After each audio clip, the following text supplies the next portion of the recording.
Hello, this is Lennis, and welcome to Mindfulness Mondays. I'm here with Beverly. And Beverly, how are you? Did you have a great weekend? Oh my goodness, it was restful. It was a restful weekend because I was so tired I could do nothing else but rest. I caught in some movies, a little bit of my favorite book, and I was lazy this weekend, and that felt so good. That's great. I was lazy too because I had the shot. So my second day, my second shot, by the next day, all I could do was just lie there and flip the channels. I was so tired. But it's good to be back on a Mindfulness Monday. And you have a topic that I think is great because people are beginning to start thinking about that. We're going to be talking about restorative vacations. And I would first want to ask you, what is a restorative vacation? What's your definition of a restorative vacation? One where you go rest. It's not a vacation of Okay. adventure. It's one where you go to rest and relax, empty out, clean out. The emotional detox of all the stuff we faced this year. But yeah, just stop everything. So, a good afternoon, everyone. So glad to see you. Um, as Linda says, it's that time of the year. Actually, it is. Actually, I don't even think we were just waiting for now. People have been waiting for a long time. Last year, for many, many reasons, we weren't able to do the kinds of vacations we wanted due to the COVID restrictions. And so it's kind of entrapment. Yet this year, there's new hope. There's new possibilities of things we could do. Many, many, many, many of those are out there. So we get to enjoy.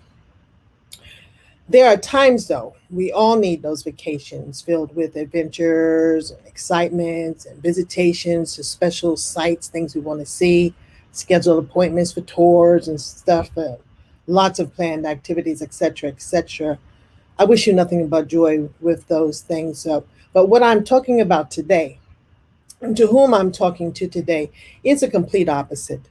At these times, my suggestions are for those of you who need to rest and completely restore, to decompress, to have opportunities to emotionally detox from all of the trials and stresses and challenges that we face, to actually slow down your whole being, your inner and your external self, to calm your spirit, your soul, and your body.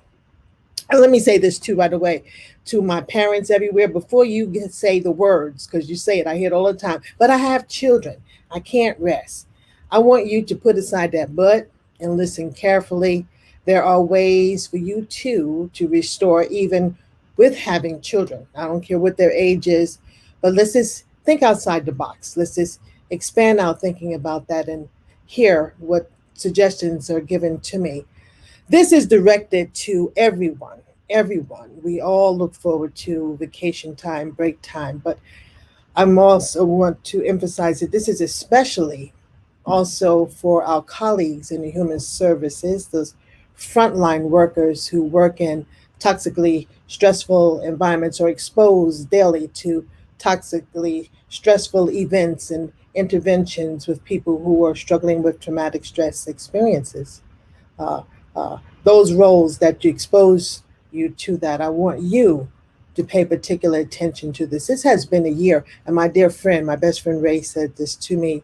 When we look at the combination of all the things that we face since February, even January of last year of 2020, he calls it a year of multiple traumas. He called it a year of serial traumas, one thing right after the other. We've all had a combination of personal experiences along with what was happening in our communities and across the nation. So he called it a year of serial traumas. So with that, I put out a feeler because I don't have all the suggestions, I don't have all the answers for everything. But I put out a feeler to some friends, some colleagues, and they shared some recommendations of places and locations that people could go and completely restore themselves, whether you have children or not, with or without children. And I want to say I appreciate the need for children to get the activities and the stimulations that they need for their own well being, their own mental health, physical health, uh, along with just having an opportunity to be children. That was also denied, that was also restricted in many ways. But with that in mind, I especially want to offer these suggestions to parents and how you could de-stress. I know I'm being repetitive, but I don't want anyone to say I can't do it because.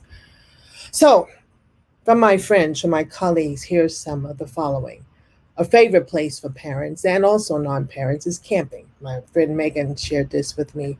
That's a constant for she and her children. She said being in the trees and letting kids be a little more free range, is always great. It also helps to detach. It's important to detach from technology. And there also is more affordable options for camping. I was talking to somebody about camping too. Not only that, even during the COVID time where there were a lot of restrictions about social distancing, you could pick those places that are not congested and overcrowded, where people frequently go. You could do that kind of thing as well. Um, are not at the affordable options, the ones that are not as well, they cost more. Let me put it this way: the family camps, where there are actually activities for the kids, and some lodges do that as well as city camps. But you have those options, those choices to explore. And I think sometimes if you look at things off season, um, you'll have better opportunities to save money if that's a concern.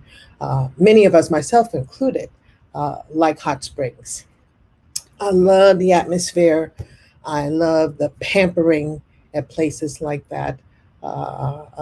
They're beautiful places. Many places are in uh, the Napa County areas of California. Many places. My friend Linus will tell you about the Sedona place that she loves. What I like about hot springs too, and this is just my own personal little thing. I like the ones that just have a lovely fragrance or no fragrance, or they're kind of placed out in nature where you could have the trees and the birds and the butterflies and the kind of calmness, the sundown on you as well. So consider places like that. Um, Coming soon, because it's not here yet for reservation. I spoke to my friend Gabriel, and he recommended, well, it's something that is soon to be available. Echo Reserve. I think it was someplace in Nicasio, California. It actually is an indigenously inspired eco reserve. They call it an oxygen factory, a training institute.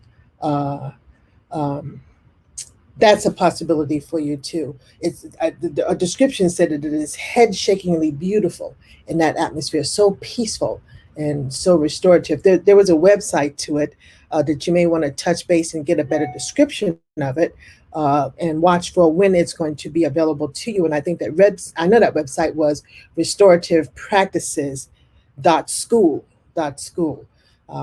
Um, it is connected to the Restorative Practices Alliances that I am very, very honored to be able to be a little part of. But that's a wonderful thing to look forward to get away and just help yourself. I like borrowing. Now, I have my own timeshare, but I'm well aware that you could borrow because I've lent mine out many times from friends to go to a lodge or go to a special hotel, locations of your choice. It's just a matter of looking around, asking around of what's available. What time of the year that's the best time to go when it's not full of people, full of crowds and activities. But even of those, along with some other hotels that I like to go to when I want to get away from my house. And the reason I don't have young children here. My child is 50 in September, but sometimes I need to get away from my space, so I stop working. I want a different atmosphere. So many of the hotels are just they really, really practice COVID safety, sanitation practices, and cleanliness, and just get those nice places in a great location. I love being near the water.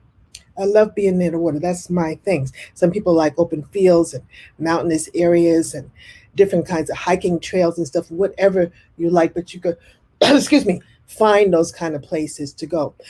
Along with that, too, is day spas. If you look on, and incidentally, I'm not giving you addresses here because I'm talking to people across the country.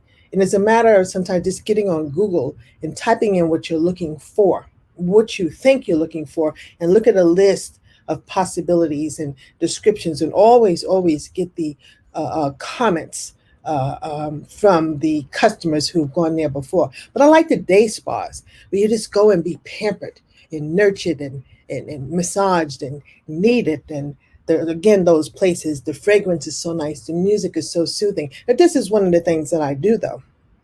I got the place a long time ago. I don't like to go to a spa and get refreshed and then get in my car and go home because I can ruin it, everything that I just experienced, just to the stress of driving. So I got in a habit of getting a hotel very nearby. And I might stay 2 or 3 days, go to the spa, go to the hotel and rest. The next day, go to the spa. Depending on what you could afford, how much time you could expend to do that.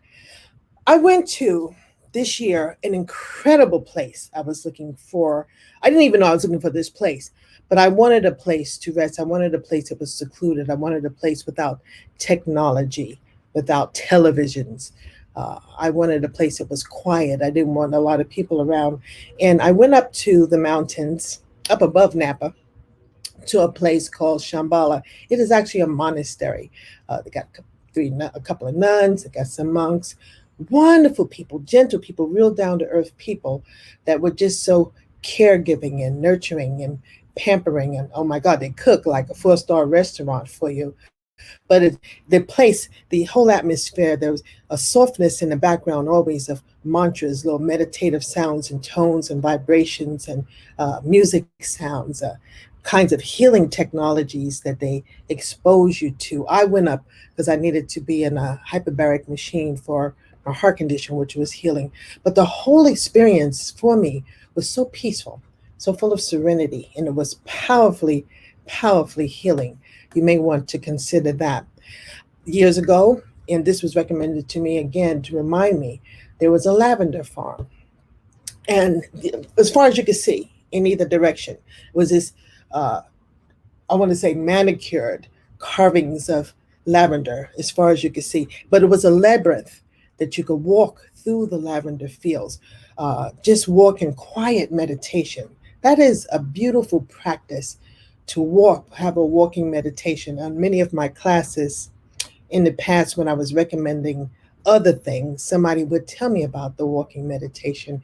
But to do that in a setting that's so rich with color and fragrance and quiet and peace is just absolutely enchanting. So consider those things.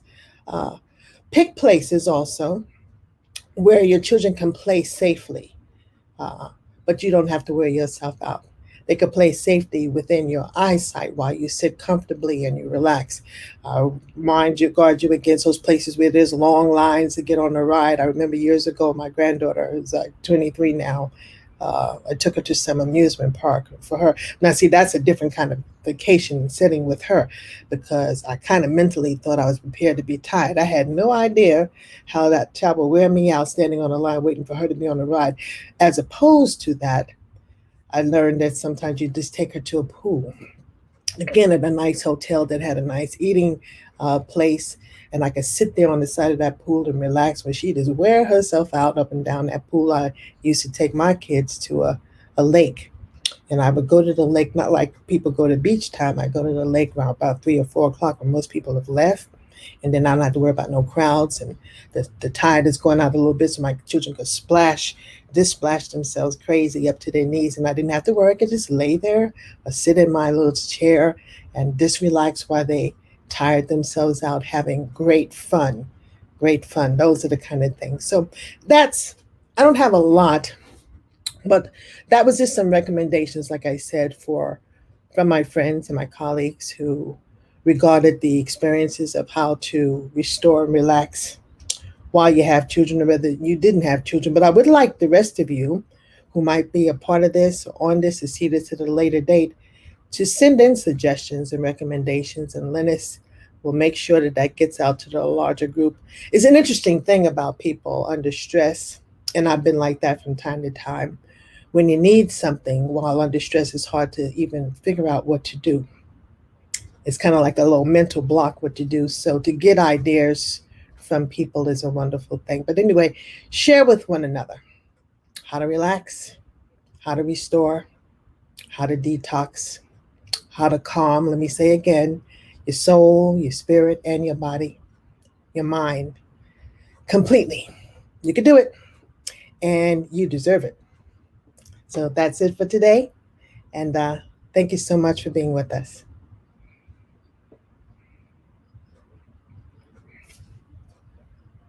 Can't hear.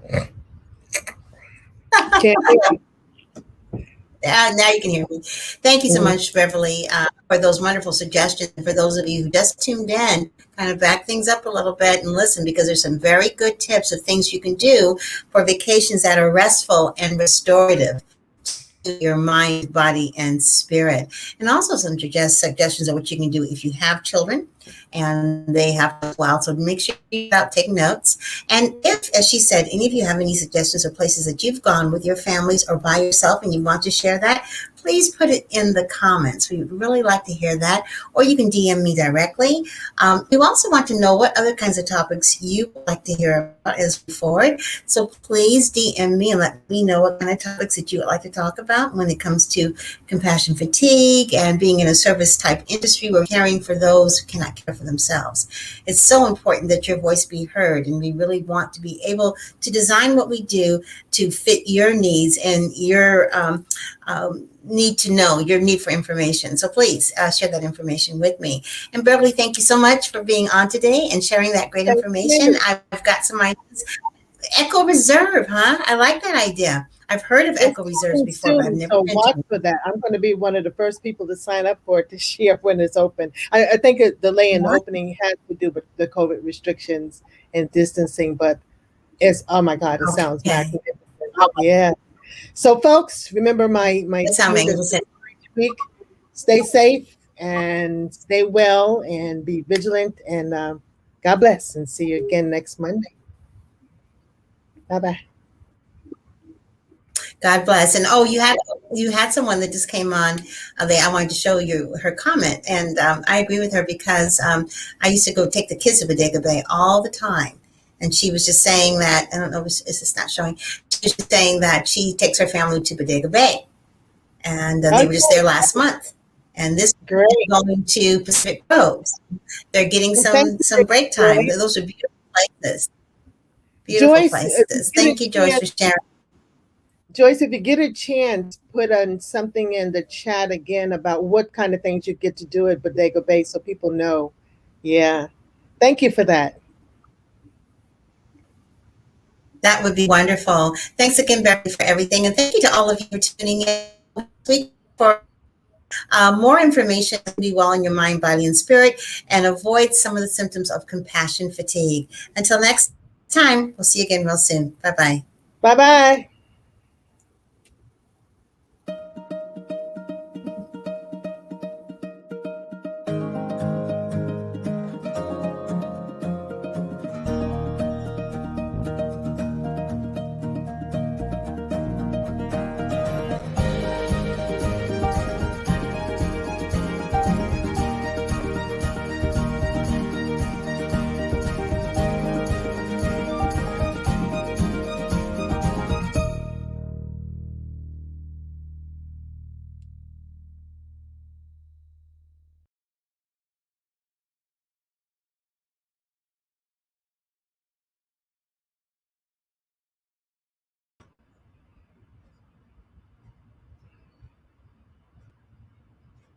Let me just show you that real quick.